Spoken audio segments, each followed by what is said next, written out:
கண்ணியத்துக்குரியவர்களே, இந்த யூதர்கள் பலஸ்தீனை ஆட்டி படைத்துக் கொண்டிருக்கக்கூடிய, ஏன் இந்த உலக நாட்டுடைய அனைத்து கட்டுப்பாட்டையும், அனைத்து இயந்திர கட்டுப்பாட்டையும் வைத்திருக்கக்கூடிய இந்த யூதர்கள், இவர்கள் யார்?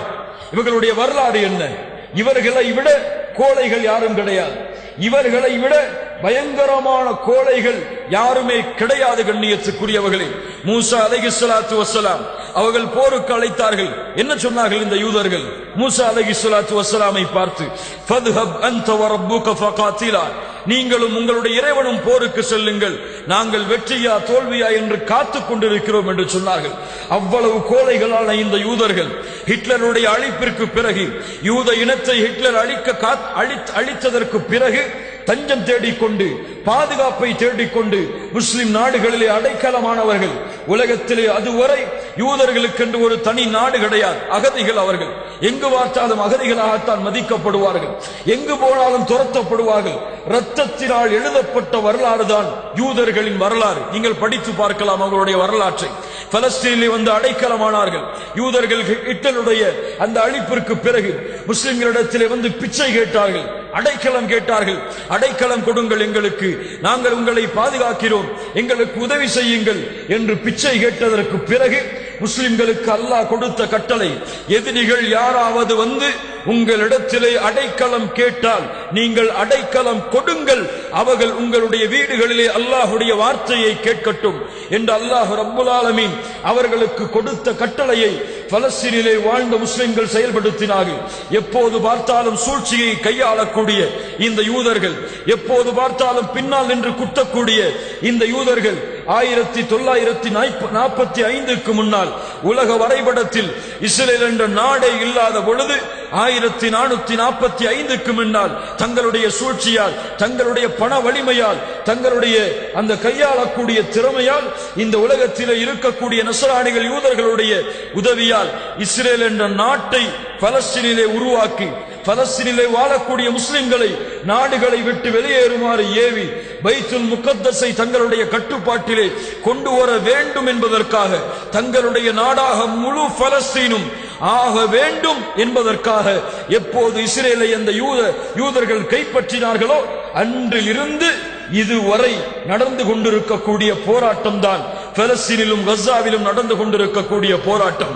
கண்ணியத்துக்குரியவர்களே, அது நாட்டிற்காக முஸ்லிம்கள் போராடக்கூடிய போராட்டக்காரர்கள் அல்ல. தங்களுடைய சுதந்திர நாட்டிலே, தாங்கள் வாழ்ந்த நாட்டிலே அவர்கள் சுதந்திரமாக வாழ வேண்டும், லா இலாஹ இல்லல்லாஹுவை முஹம்மது ரசூலுல்லாஹுவை சுதந்திரமாக உச்சரிக்க வேண்டும் என்பதற்காக போராடக்கூடிய போராட்டம். பைத்துல் முகத்தஸை பாதுகாப்பதற்கு அவர்கள் இழக்கக்கூடிய உயிரிழப்புகள் தான் இன்றைய உலகம். இன்றைய உலகத்திலே இருக்கக்கூடிய நாடுகள் பலஸ்தீனிலே போராடக்கூடிய முஸ்லிம்களை பார்த்து தீவிரவாதிகள் என்கிறது, அங்கே போராடக்கூடிய இஸ்லாமிய குழுக்களை பார்த்து தீவிரவாத குழு என்கிறது. சுதந்திரத்திற்காக போராடுவது தீவிரவாதம் என்றால், தன்னுடைய நாட்டிலே அகதி ஒருவன் உள்ளே வந்து அந்த நாட்டை தன்னுடைய நாடாக மாற்றுவதற்காக அவன் போராடுவது போராட்டம் என்றால், அதை எதிர்த்து சுதந்திரமாக வாழ்ந்து கொண்டிருந்த முஸ்லிம்கள் தங்களுடைய நாட்டிற்காக போராடுவது தீவிரவாதம் என்றால், இந்தியாவிலே போராடிய முஸ்லிம்களையும் இந்தியர்களையும் என்ன கூறுவார்கள்? தீவிரவாதிகள் என்று சொல்லுவார்களா?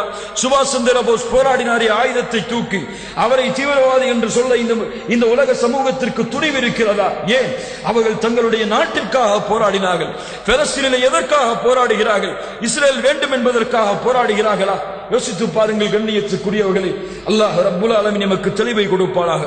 கண்ணியத்துக்குரியவர்களே, சிந்தனையாளர்கள், அறிவாளர்கள் அதிகம் தங்களுடைய கட்டுப்பாட்டில் உலகத்தில் இருக்கக்கூடிய அனைத்து டெக்னாலஜிகளையும் தங்களுடைய கட்டுப்பாட்டில் வைத்திருப்பவர்கள் யூதர்கள்.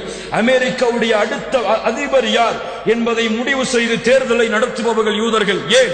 இந்தியாவிலே அதிபர் யார், இந்தியாவை அடுத்த பிரதமர் யார் என்று இஸ்ரேல் தான் முடிவு செய்யும் என்ற அளவிற்கு இந்த உலகத்திலே இருக்கக்கூடிய அனைத்து கட்டுப்பாட்டையும் தன்னிடத்திலே வைத்துக் கொண்டு தாங்கள் தான் உலகத்தை ஆளப் போகிறோம் என்று திமிரு கொண்டிருக்கக்கூடிய இந்த யூதர்களின் பெருமையை அல்லாஹ் ரப்புல் ஆலமீன் அழிக்கக்கூடிய நாள் விரைந்து கொண்டிருக்கிறது.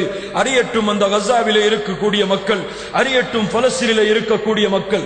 அல்லாஹ் ரப்புல் ஆலமீன் தெளிவாக சொல்கிறான், மூமின்களே, யூதர்களோடு சமரசம் என்பது முஸ்லிம்களுக்கு கிடையாது.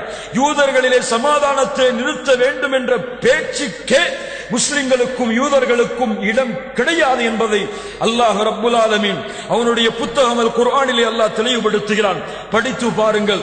சூரத்துல் மாயிதாவுடைய 82வது வசனம், லதஜிதன்ன அஷத்தன் நாஸி அதாவத்தல் லில்லதீன ஆமனு அல் யஹூத வல்லதீன அஷ்ரகு. நபியே, ஈமான் கொண்டவர்களுக்கு பகைவர்களாக பெற்றுக்கொள்வீர்கள், அதிகம் எதிரிகளாக பெற்றுக்கொள்வீர்கள், யூதர்களையும் அவர்களோடு முஷ்ரிக்காக வாழ்பவர்களையும் என்று அல்லாஹ் ரப்புல் ஆலமீன் சொல்லுகின்றான். அல்லாஹ் ரப்புல் ஆலமீன் சொல்லுகின்றான் சூரத்துல் பக்ராவுடைய 120வது வசனம், வலன் தர்பா அன்கல் யஹூது வலன் நஸாரா ஹத்தா தத்தபிஅ மில்லதஹும். நபியே, உங்களுக்கும் யூதர்களுக்கும் இடையே சமரசம் கிடையாது. வலன் தர்பா அன்கல் யஹூது வலன் நஸாரா. யூதர்கள் நஸரானிகளுக்கும் உங்களுக்கும் இடையிலே பொருத்தம் சமாதானம் என்பதே கிடையாது. சமாதானம் வேண்டுமென்றால் ஒன்று இருக்கிறது, ஹத்தா தத்தபிஅ மில்லதஹும். ஒன்று நீங்கள் அவர்களுடைய மதத்தை பின்பற்ற வேண்டும், அல்லது அவர்கள் உங்களுடைய மதத்தை பின்பற்ற வேண்டும். இந்த இரண்டும் நடக்காத வரை சமரசம் என்பதே யூதர்கள் நஸ்ரானிகளுக்கும் முஸ்லிம்களுக்கும் கிடையாது.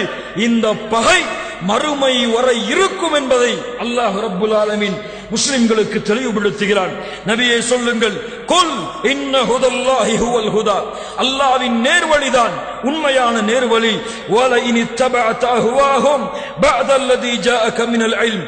நபியே, தெளிவான அறிவு உங்களுக்கு கிடைத்ததற்கு பிறகும் அந்த யூதர்களையும் நஸ்ரானிகளையும் நீங்கள் பின்பற்றினால் அல்லாஹ் ரப்புல் ஆலமீன் நபிக்கு எச்சரிக்கை செய்கிறான், மாலக மினல்லாஹி மின் வலிய்யு வலா நஸீர்.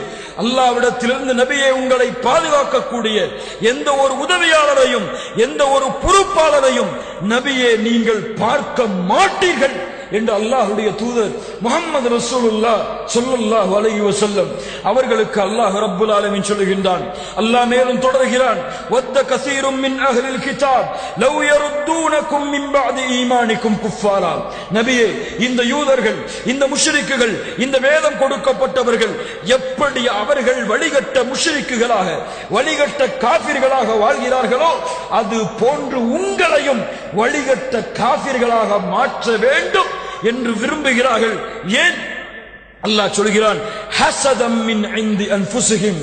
அவர்களுடைய உள்ளத்திலே இருக்கக்கூடிய பொறாமை. லா இலாஹ இல்லல்லாஹ். இந்த முஸ்லிம் சமூகத்தின் மீது அவர்கள் கொண்டிருக்கக்கூடிய பொறாமை உங்களை அவர்களை போன்ற வழிகட்ட முஷ்ரிக்குகளாக காஃபிர்களாக மாற்ற வேண்டும் என்பது. லா இலாஹ இல்லல்லாஹ். சஹாபாக்களிடத்தில் அந்த யூதர்களால் நுழைய முடியவில்லை. அவர்களை பின்பற்றிய அவர்களிடத்திலும் இந்த யூதர்களால் நுழைய முடியவில்லை. ஆனால் அதற்கு பிறகு உருவான சமூகங்கள் ஏன் இன்று வரையிலும் இருக்கக்கூடிய சமூகங்கள் அந்த யூதர்களுடைய வலையில் சிக்கி தவித்துக் கொண்டிருக்கிறது. லா இலாஹ இல்லல்லாஹ். ஆம்,